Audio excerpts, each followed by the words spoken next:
కేదార్నాథ్ ఆలయం శుక్రవారం తెరుచుకోనుంది. ఈ నేపథ్యంలో ఆలయ అలంకరణ పనులు కొనసాగుతున్నాయి. భక్తులకు కనువిందు చేసే విధంగా ఆలయాన్ని సర్వాంగ సుందరంగా ముస్తాబు చేస్తున్నారు. 1300 కిలోల బంతి పూలతో కేదార్నాథ్ ఆలయాన్ని అలంకరిస్తున్నట్లుగా ఆలయ నిర్వాహకులు తెలిపారు. శ్రీ బాబా కేదార్నాథ్ ధామ్ టెంపుల్ మే 2వ తేదీన ఉదయం 7 గంటలకు తెరుచుకోనుంది.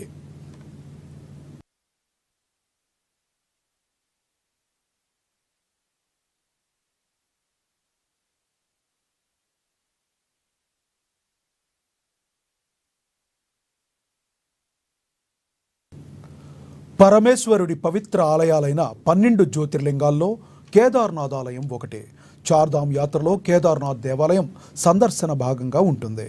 ప్రతి ఏటా దేశంలోని వివిధ ప్రాంతాల నుంచి లక్షల మంది భక్తులు కేదార్నాథ్కు చేరుకుని ఆ పరమేశ్వరుని దర్శించుకుని ప్రత్యేక పూజలు చేస్తుంటారు. అయితే ఏటా శీతాకాలం ప్రారంభం కాగానే ఈ ఆలయాన్ని మూసివేస్తారు.